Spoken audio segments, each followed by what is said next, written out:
Good evening. I brought Bobby and Ellie with me, but he's obviously just died. But I do apologise. I'm going to say this in English. I do speak Spanish, but I'm going to say in English. I'm a mad, crazy cat woman. I look after all the little people that nobody loves. And so the poem is for the stray cats. And it's called Thoughts from a Stray.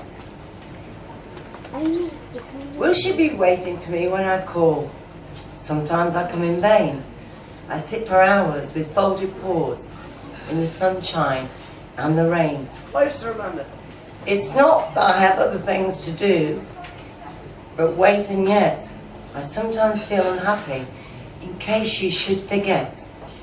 For many years I've called each day with hunger, thirst and hope.